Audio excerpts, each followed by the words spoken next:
requesting all the participants to post your questions in the Q&A window. If you need any assistance during the session, do connect with us in the chat box. Also, we do have two criteria for certification. One, participants need to attend the complete webinar, and the second one is fill in the survey and the right answer to the 3 questions based on the webinar, which will be sent to you 1 hour post the webinar. A quick update to all our women attendees: as we celebrate Women's History Month, EC Council is happy to announce that our women attendees can gain access to an exclusive Code Red box bundle designed by global women leaders Dr. Anuradha Rao, founder of Cyber Cognizance, and Lisa, CISSP certified instructor for the United States Air Force, which will be releasing soon. To do so, please make sure that you attend the full webinar and fill in the survey. Now about our speaker. Lata Sundar Krishnan is the founder director of Claremont Solutions OPC Private Limited India.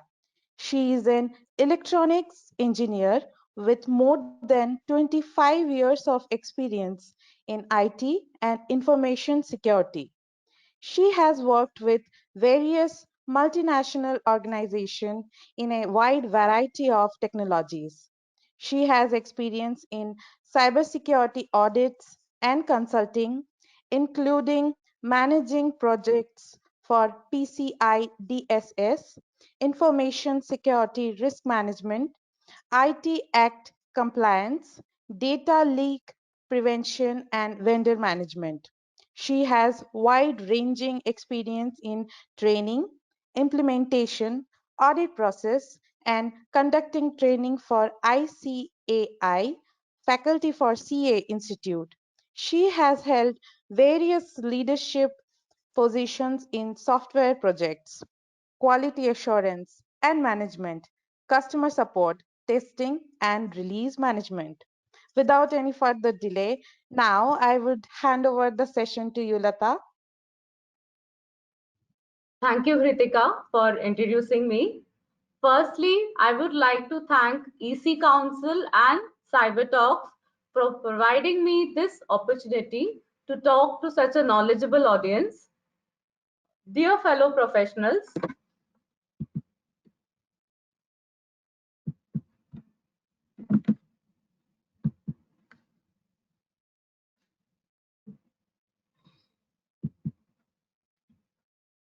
the Marsh Microsoft Global Cybersecurity 2021 survey perceives that there is an increasing interdependence upon digital supply chain, bringing in new cyber risks.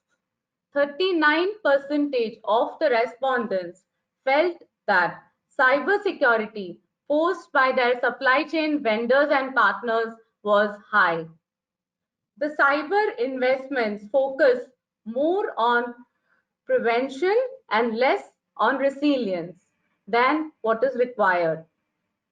Organizations are not equipped to respond to hacking incidents, as hacking can happen from anywhere, particularly from the vendor's network. Data is the new oil, and that needs to be protected. Data can be stolen by hackers from the vendor's network. Extended enterprises needs to be protected. Vulnerabilities are seen in the partner sites and networks. Outsourcing compliances have become onerous. Regulators penalize the enterprise for non-compliances. Hence, vendor risk management has gained immense importance in today's world.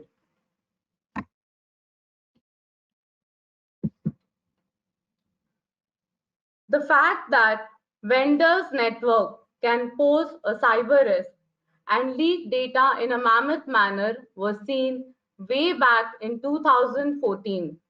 Target, a large retail chain, was hacked through a third-party heating, ventilation, and air conditioning vendor. They had employed a Pennsylvania vendor who would remotely monitor their stores. Attackers accessed their network and leaked information of 70 million customers and 40 million debit and credit cards. Target had to pay a huge penalty and also spend on improvising their cybersecurity network. Similarly, in 2019, Airbus was breached by hackers. This happened through different suppliers: Rolls-Royce, French tech consultancy Explio, and two other companies. Hackers were particularly interested in their technological documents and engine know-how.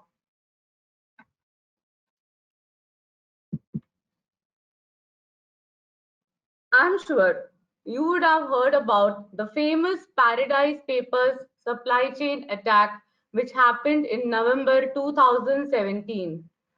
Confidential offshore investment documents, dubbed the Paradise Papers, were breached via third-party law firms Appleby, Asia City Trust, and from the company registers of 19 tax havens. This sensitive data exposed 13.4 million investment records of the wealthy individuals.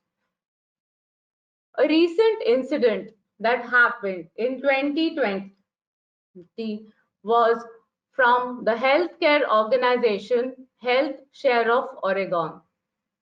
In this case, a laptop was stolen from their contractor's office. This laptop contained 650,000 records containing patient data. This incident emphasizes on the need for good physical security as well as data encryption for all computing devices. IBM Security reveals that cyber criminals are quick to find ways to get around in the next generation supply chain. Attacks have increased by 420% in the last 12 months. Some of the key challenges I would like to highlight could be: enterprise strategy to outsource may not be adequately clear to the team managing the vendor. Vendor management strategy needs to be defined depending upon the type of model of outsourcing. So there could be different models, such as complete outsourcing. In this case, there is minimum interference by the enterprise. Semi-supervision. Here, some outsourcing would involve supervision by the enterprise. Or it could be some outsourcing, which means maximum supervision by the enterprise. So the type of model would depend upon the cost, standards, and overall business goals and objectives. This would be as per the convenience of the enterprise. All representatives from each team, HR, procurement, legal, compliance, risk, audit, and the functional team, need to collaborate and meet periodically. Vendor risks need to be assessed and monitored continuously. Owing to resource constraints, you may not be able to hire top-class vendors, and there could be trade-offs. Time and skill sets in order to do due diligences may not be available, or you may not have the budget to outsource. Each time, you may not be able to audit. Automation requirements may not have budget and would need tools.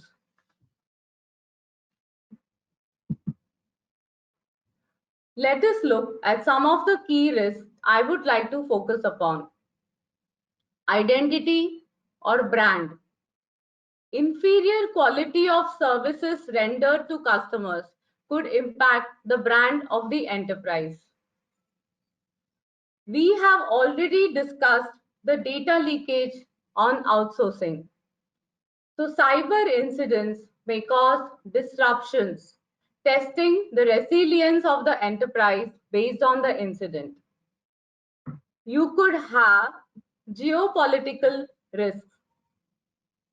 As seen in COVID, countries which were severely impacted by COVID could not deliver due to the lockdown force measure. Financial risks. You could have limited budgets and cannot spend for contracts.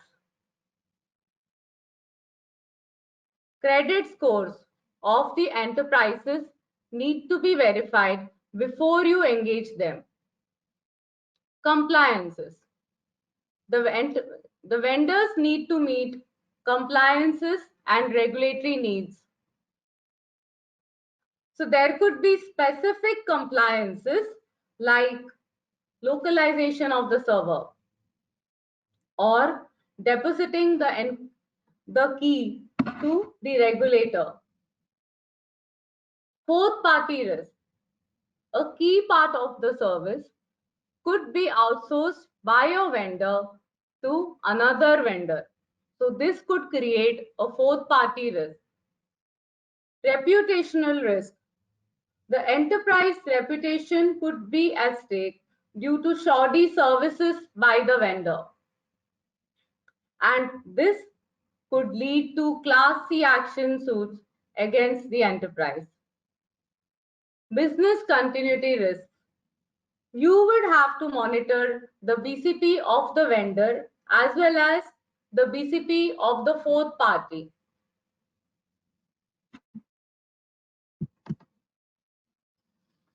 Data security risks. Data that is stored, data that is processed, data that is transferred needs to be protected always. Data processed in applications needs to be protected against vulnerabilities. Data that is stored needs to be encrypted. If you are having PII data, then this needs to be encrypted at file and disk layer. Data at all layers of processing, network and infrastructure needs to be protected for confidentiality, integrity and availability against vulnerabilities. You need to consider all aspects of process, people and technology. People need to be trained and skilled. People are not only employees of your enterprise, but extended employees or contractors of the vendors.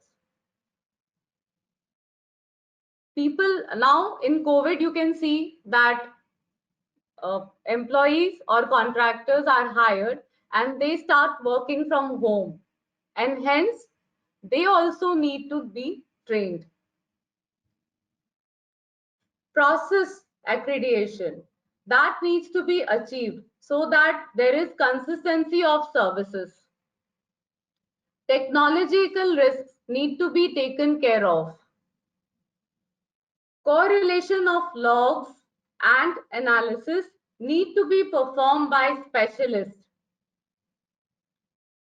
Emerging technologies like AI, ML, again, comes with its own challenges and risks. So all regulatory compliances again needs to be met. The value of data increases manifold, and so is the sophistication of the hack. This requires Careful monitoring by security experts. Vendor management life cycle. It is very important to understand the unique life cycle for each enterprise. Each enterprise may have its own processes and the life cycle, such as onboarding, due diligence, ongoing monitoring, on-site assessments, performance review, contract reviews, SLA monitoring, issue management, resolution of issues, which could again lead to onboarding. So therefore, it is a cycle or a chain. Onboarding. This would consist of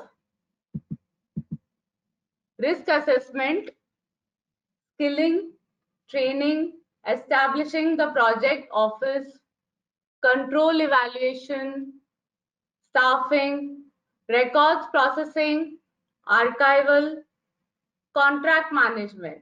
This is necessary to keep things ready after negotiations. Due diligence. Due diligence again is necessary to review vendor sites, vendor standards, the reputation of the vendor in the market, BCM of the vendor. This again needs to be presented as a report to the approval authorities or sometimes even to the board. Ongoing monitoring. Ongoing reviews of vendors need to be done and monitored continuously. Therefore, you have audits, reports, follow-up, appraisals, review, and evaluation of all the reviews and changes of processes. This will reduce errors in the long run. On-site assessments. This could be done by the internal team or the service team. Data governance. Ensuring the confidentiality, integrity, and availability of data. Using resources, processes, and tools. So from a cyber security angle, you could have various approaches.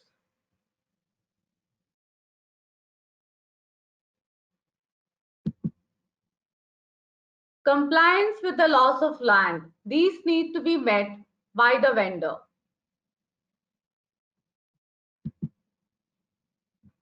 Performance reviews. This involves close monitoring of errors, dashboards, periodic MIS, and monitoring. Contract reviews. Contract needs to be reviewed time and again to create a unified process. You would need to monitor the deliverables as per the contract. SLA monitoring. SLA monitoring needs to measure the deliverable against what has been agreed as per the service levels which has been mentioned in the contract. So normally you would find that you always try to penalize the vendor. However, vendors also needs to be rewarded. It might tactically make sense to reward vendors for delivering better than the expected levels of performances. Issue management.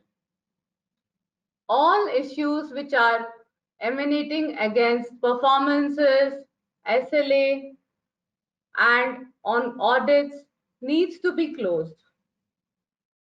This would again create enterprise-wide processes for each issue.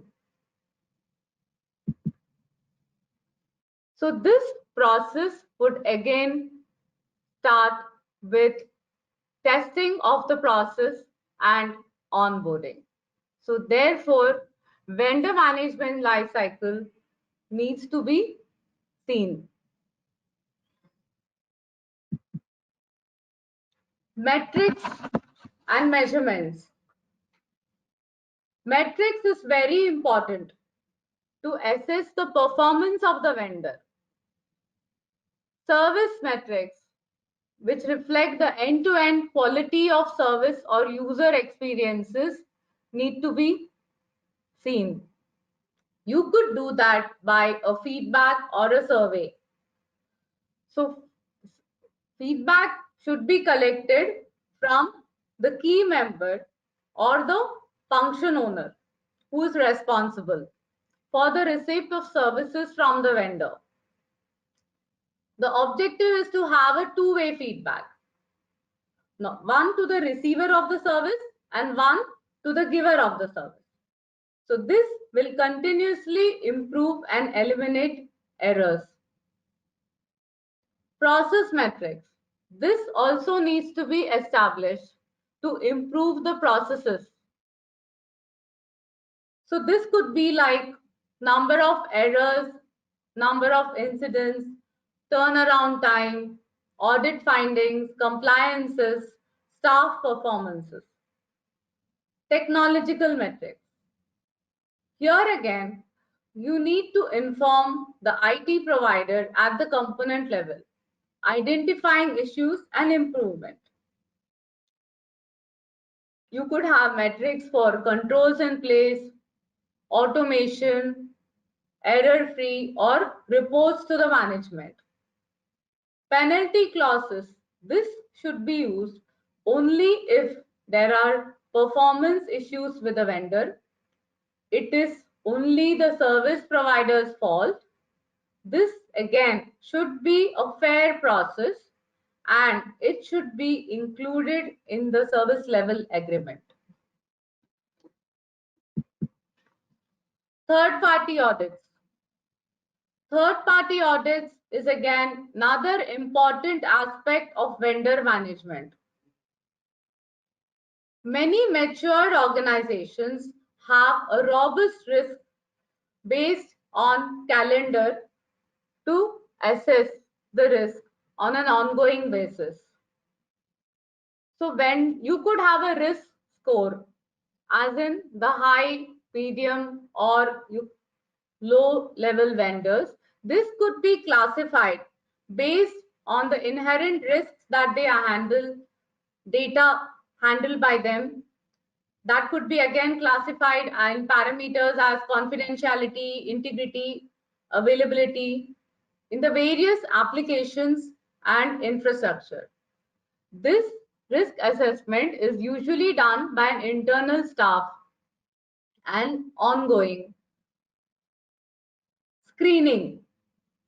Screening of vendors is again important to identify due diligence. Vendor Management Project Office use databases which contain a global list of vendors for each service that is outsourced, pricing, negotiated price, contact list, and options. Locations. You would also need to see where your vendor is located. Some locations may involve geopolitical sensitivities, so this could impact the organization. Site check or periodic monitoring needs to be seen. Business continuity plan. Again, this is usually seen by an internal staff. You need to review the DR and have an independent audit. Confidentiality and non-disclosure agreements with the staff and contractors need to be seen. Access control. You would review administrative access, segregation of duties, sensitive access, and monthly review of the access list and controls. Incident management. Here again, you need to identify the response, TAT or time taken, the quality and resilience to attacks. Compliance monitoring. You would have to monitor the compliance certification. Fourth party. Review all subcontracting arrangements. Monitor the reports and audits of the fourth party. You should not allow a fifth party here. Information transfer agreements. Understand the agreement for services, compliance, periodicity, the turnaround time, termination of the agreement. This is very important. In case if you're not satisfied, you should be able to terminate the agreement. Here again, you need to ensure that all assets are returned, there is a destruction of your data, and so on.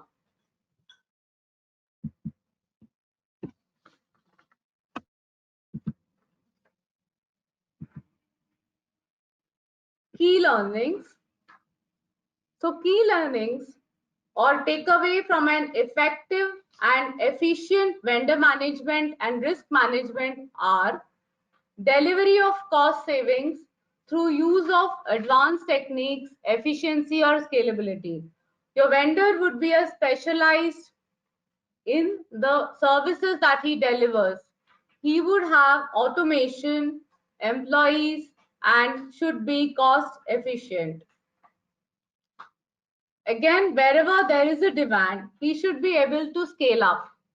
And in case of recession, he would be able to scale down. Meeting stakeholder needs. Business risks. You are outsourcing to specialists who manage risks better. Assurances of quality. Your vendors are specialized and hence they would be using specialized technology and superior quality. Standardization. Owing to the standards, they would have proper processes in place. They should be able to have very high quality output, training programs, technological adaptation, and digitalization. Flexibility and efficiency. They would be more flexible and efficient. Transformative needs that could be met through outsourcing, where there is no resistance to change, including processes, persons, and technology. Sophisticated cyber risk management. This is possible better with the use of people, process, and technology owing to expertise available with the vendor. This helps in preventing leakage of data. Thank you.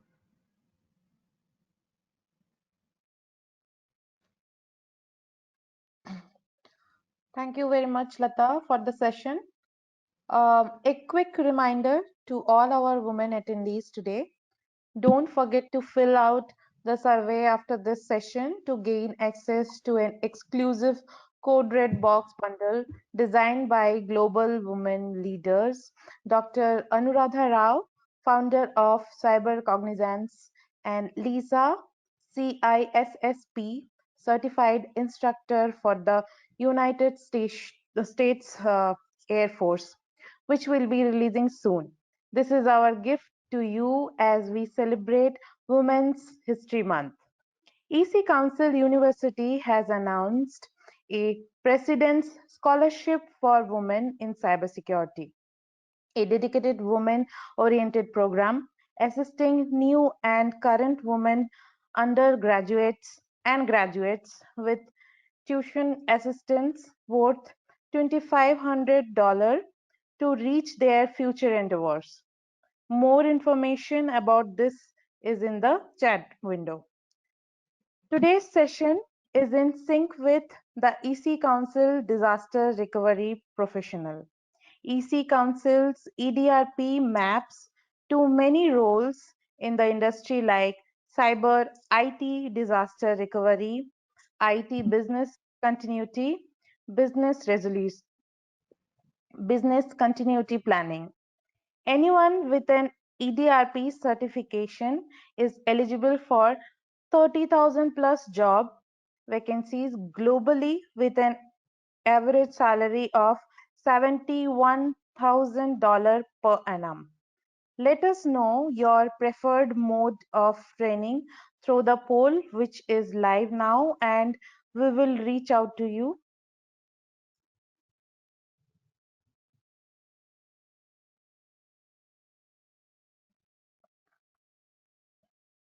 Uh, we will now take up the question for Lata.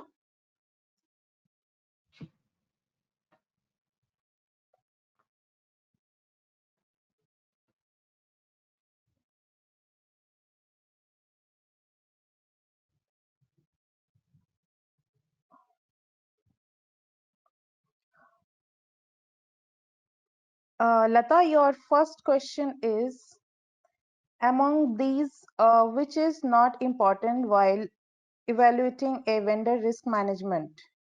Vendor reputation in market or compliance and accreditation?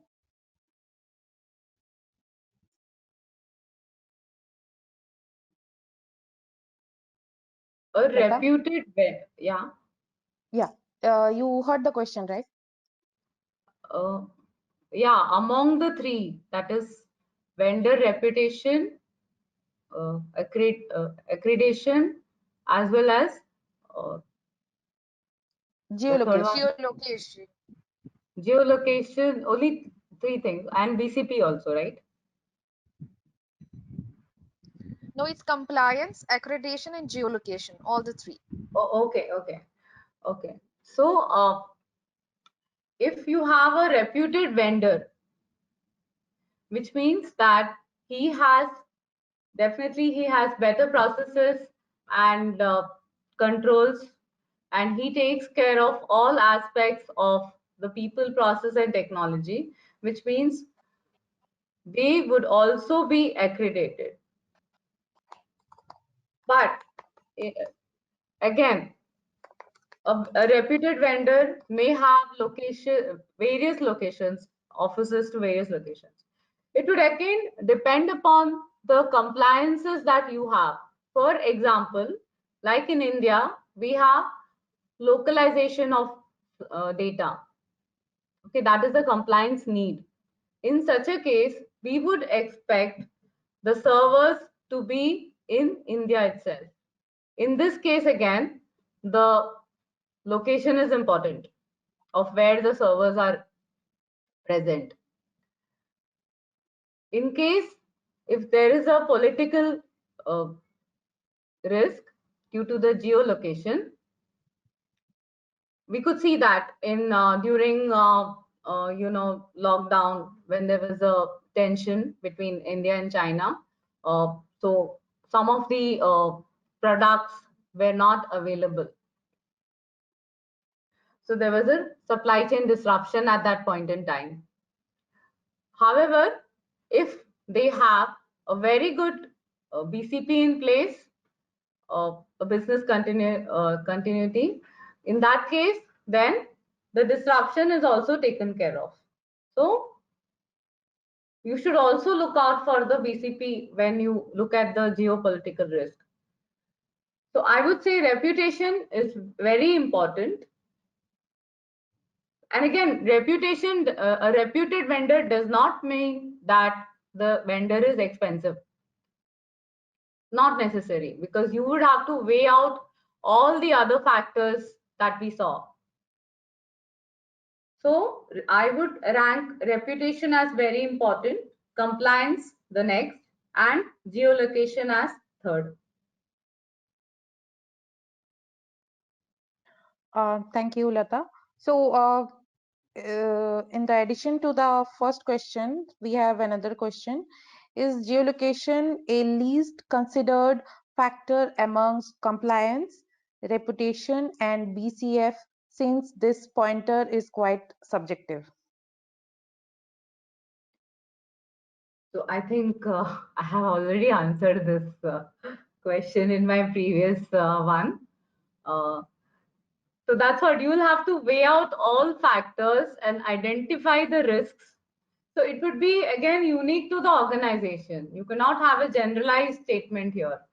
So for each of these, identify what is the risk and see how much, what is the expectations from your services that you require from the vendor. And based on that, you need to conclude. So you could have a risk scoring of like high, medium, low, understand what is important, and then come out with a conclusion.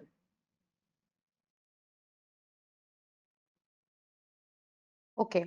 Our next question is, please share on what would be the best practice to set up a data privacy within third-party vendor management.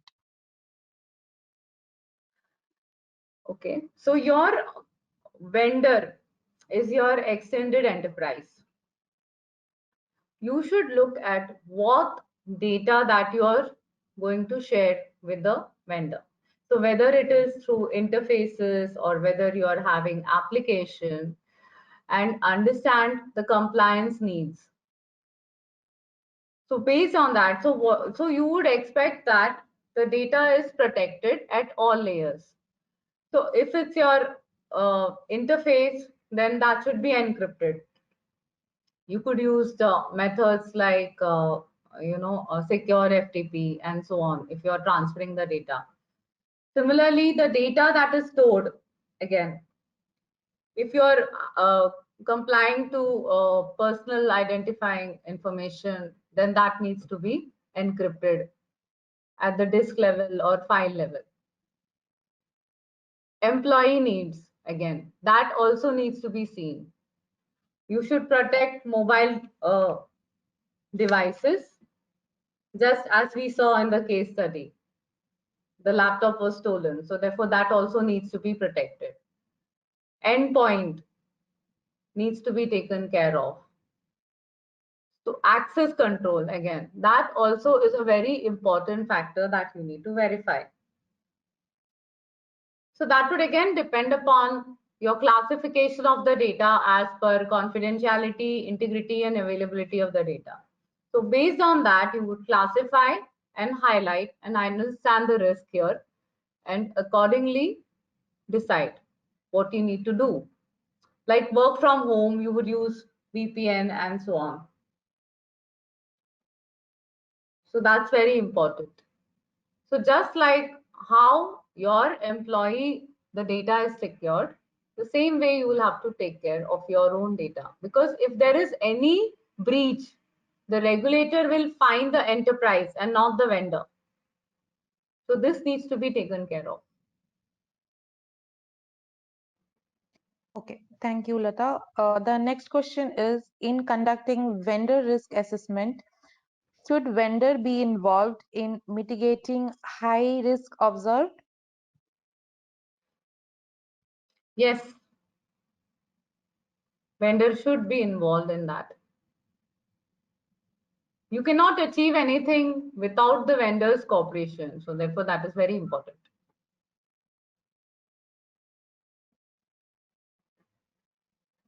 Okay, the next question is, in a multiple BU organization structure, is it recommended to have a centralized vendor risk management, or is it fine with the BUs taking care of respective vendor management? In case of a BU, it is necessary a centralized vendor management would work better because they would be able to negotiate the contract across the BUs. So if they are using a, and it would also depend upon the scalability. So all these factors need to be considered. So the pricing and in terms of cost saving compliance needs, all that can be met better if you have a centralized vendor. So therefore, they would have standards across in terms of processes, people, and technology. So that would be managed easier. Okay. So our last question is the recent sunburst attack, which is a perfect example of supply chain attack.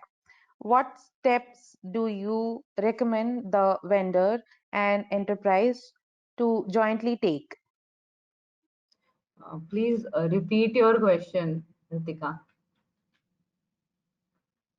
Sure. The recent sunburst attack, which is a perfect example of supply chain attack, what steps do you recommend the vendor and enterprise to jointly take? Yes, so the enterprise needs to identify what are the risks. So initially, they would ideally do a forensic analysis and come out with what is missing or what is lacking in their controls and identify the root cause and do a thorough root cause analysis and uh, come out with a solution, and also they need to ramp up their cyber security controls. So again, this needs to be done not only at the enterprise but also at the vendor. The case study that I took up, Target, so this was the same. So here again, Target, uh, they ensured that all their cybersecurity is in place, and they also uh, uh, complied with all the compliances that they wanted. Plus, they would also ensure that the vendor is taken care of. So it is the enterprise responsibility to do that, because again, it is your data and your customers and your reputation at stake.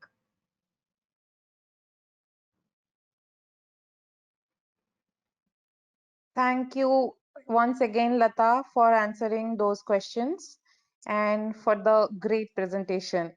It was a pleasure to have you with us. So this concludes the webinar. Thank you all for attending. We hope you have learned and enjoyed the presentation. Now you all can end the webinar. Thank you so much.